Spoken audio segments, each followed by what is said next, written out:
Yeah. Because people are always saying you need healthy fats, and you do need healthy fats. But you don't need oils. You do need healthy fats, but you don't need oils. Okay. And we consume far too much oil. Okay. And what I always explain to people is this: it's the same with sugar. It's like you won't find a sugar tree, a sugar bush. It's always in something that has to be pulled out. And it's the same thing with oils too. It's always pulled out of something. It's pulled out of an olive. It's pulled out of an avocado. Or it's created in a lab and we call it canola oil. And so once you extract something out of nature, it doesn't have its full potential anymore. And now it's become doubled up. And so I would say oils and... well, before you move on to oils, because that's a big one. Because a lot of people, and I have literally had this battle within myself, right? Like olive oil. I used to take shots of it. You know, there's doctors, Stephen Gundry, people say, oh, drink olive oil, the Mediterranean diet, olive oil. But then I hear like some plant-based doctors say, no, it damages your epithelial cells. So I'm like, maybe I should just eat the actual olives instead of the olive oil. Yeah, and the thing is that it's really the heating process that makes the oil damaging, because most of the time we're heating the oil. And so now you've taken something out of its natural place, and now you've added a massive amount of heat to it. It denatures the nature of the food source itself. And so that's what then makes it very dangerous. Like when you think about like hydrogenated oils, we all know that they're very dangerous. There's a process by which they go through to become hydrogenated, like the old Crisco oil that they used to eat back in the day. But, also heat is very damaging to, I mean, just think about it. Food is us.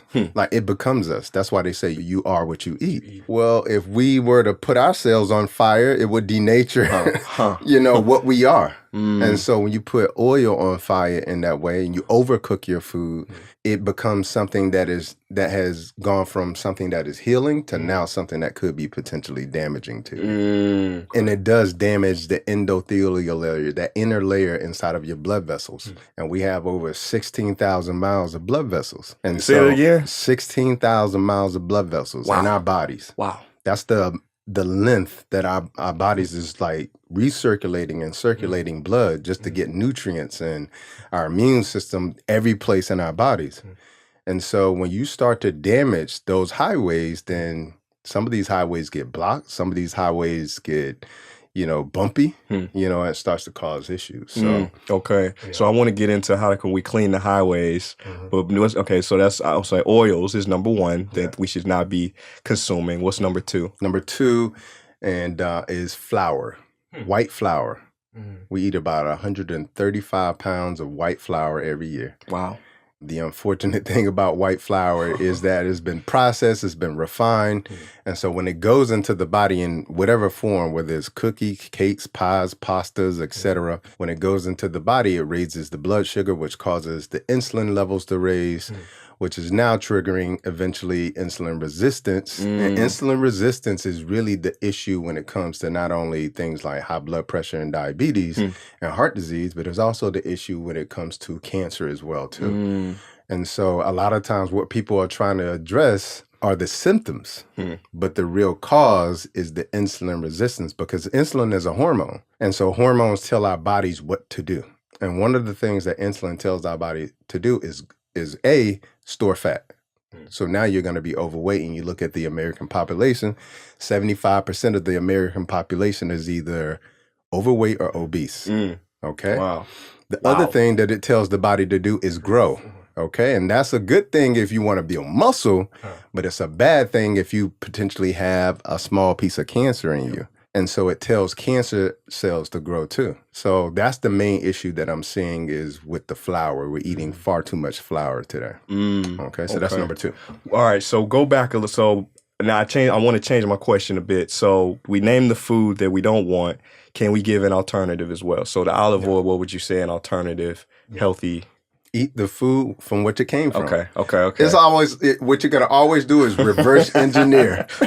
So it's like, eat the avocado. Eat the avocado, eat the olive. And what's funny is, eat olives. But what I would say is like, I went to Greece one time, and when I was in Greece, I saw an olive tree. And I thought to myself, let me try actual olive off the tree. Have you ever did that? No. They taste horrible. Okay. They have to be soaked for like 2 years in water, in salt, for them to actually be edible. Wow. And most people don't know that, but they're still healthy for us. So like, eat the olive. What about like cooking? Like if people cook with oils, like should they cook with something else? Like I remember I got into cooking instead of like butter, I would use ghee. Are there some people cook with olive oil? I know there's a heat point, but as far as cooking, what would you suggest? I always tell people, so first of all, let me sort of clarify. I don't eat any animal products. So no ghee, no meat, no dairy, no things of that nature. But what I tell people is, for the most part, you want to eat as much food in its original state as possible. So the more raw, the better. Okay. But if you're going to cook your food, cook it in ways that are very protective as well, too. Steaming your food. You know, I just think we eat too much fried and too much sauteed food. It seems like everything has to be either fried or sauteed. And so I think what people need to do is sort of adjust their plate and say, okay, I can't have but one thing on my plate that has been cooked in oil. Wow. Like that's a step in the right direction. And I think if people did that, and I would say either eliminate or sparingly eat anything that is ever fried. Because once it's fried, it's done. There's nothing living in it anymore. And so try to eat fried as either eliminated or as sparingly as possible. But if you're going to use oils, some of the healthier oils are going to be things like avocado oil. That's one of the best oils in terms of high temperature oils.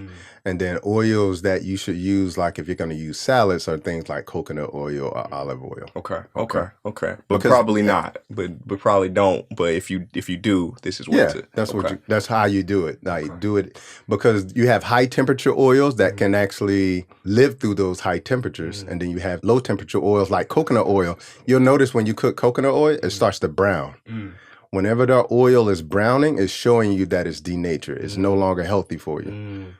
Okay. So next one. So we got oils, white flour. The third one is sugar. Okay. Yeah. And I'm like surprising my audience because the first thing they're thinking I'm going to say is meat, then dairy, and those are, you know, because we eat way too much, and I won't go into that because we eat about 200 pounds of meat every year. But I would say sugar. That's a lot. 200 pounds of meat. That's a big person. Yeah, a lot of people. If you're eating 3 meals a day, and most people, this is who I was before I went, plant-based 13 years ago. I eat meat with every meal. Yeah. I mean, there wasn't a meal that I didn't have meat on it. And it would, if it wasn't any meat, I would be like, where's the meat? It's not a meal. It's not complete. Yeah. It's sugar. Sugar over instead of meat. You pick sugar. Well, I'm telling you the most dangerous foods. Yeah. And really, it's very difficult to do that. Yeah. Because what I really should have is 5, and I should say, I would then have meat and dairy. Okay, gotcha. You see what I'm saying? But I'm telling you the foods that automatically lead to disease. Now, meat is on there because you have so many hormones in the meat that we're consuming today. What they're feeding the animals is a problem too, because they're feeding them grains and soy and corn. This is something that not only, if you go back to the 1950s, because I've been doing my research on farming since I own a farm now. And what I noticed was prior to 1950s, if you were to ask a farmer, can I feed my, animal soy? They would be like, absolutely not. You're going to kill the animal. Oh, interesting. But now it's the primary feed of these animals today. It's cows, pigs, and chickens. And so now you have to understand why they didn't do that as opposed to why they're doing it today. Okay. And then you start to think about how much, you just saw the FDA approve cloned meat. Really? No, I didn't know that. Yeah. They approved cloned meat. They're making cloned meat now. We already had the genetically modified salmon.